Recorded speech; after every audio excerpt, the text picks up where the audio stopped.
Gentlemen, today I am in front of you to deliver my lecture on interstate boundary dispute, as this is a significant and persistent issue for a country like India, where there are a number of states involving boundary conflict. These conflict often leads to tensions, uh, skirmishes, and even violence also, which affected the lives of people residing at the boundary areas. Now, let's discuss what are the various causes of these conflicts. Initially, when India was under the British era, then Britishers demarcated most of the boundaries of the state without taking consideration of ethnicity, historic ties, culture, and linguistic bases. And secondly, there are some states which do claim over the territory of another states, which often leads to conflicts. There is a conflict between states for the shared natural resources such as river, forest, and minerals. There is a difference in the ethnicity, language, and historic ties of the people, which often leads to conflict between the states. There is also a lack of constitutional framework, as Article 262 talks about the address the interstate border dispute, but there is no legal framework for interstate boundary disputes.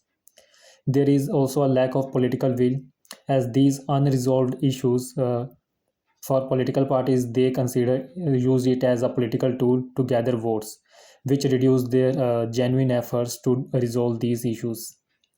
Now let's discuss about what are the various conflicts which Indian states have faced. First and the foremost, which is recently happened, that the conflict between Karnataka and Maharashtra for claim over the Belagaon district, in which a significant number of population speaking Marathi and Kannada is there.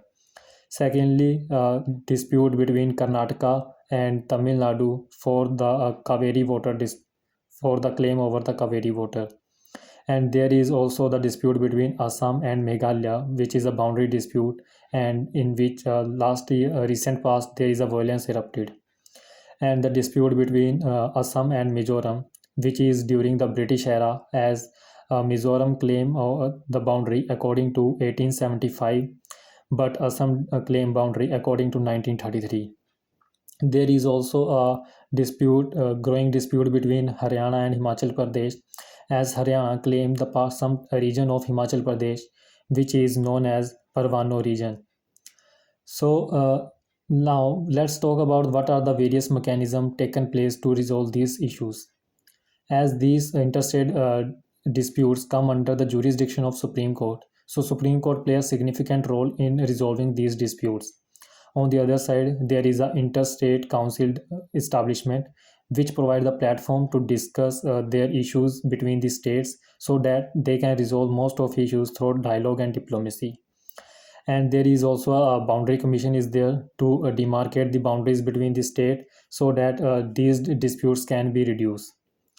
And there is the another that what we can do, that we have to integrate the feeling of integrated India among the public and political parties, so that their separated state interest should reduce and they can understand the each others.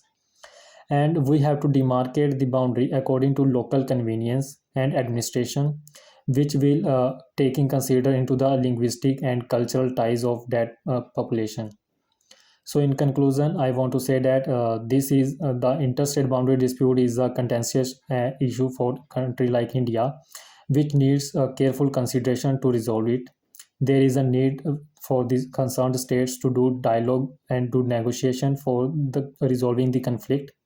And in this, central government can play a crucial role, provide the platform to discuss their issue, and with the resolution of these issues, the peace and stability can be maintained, which help in the economic prosperity also.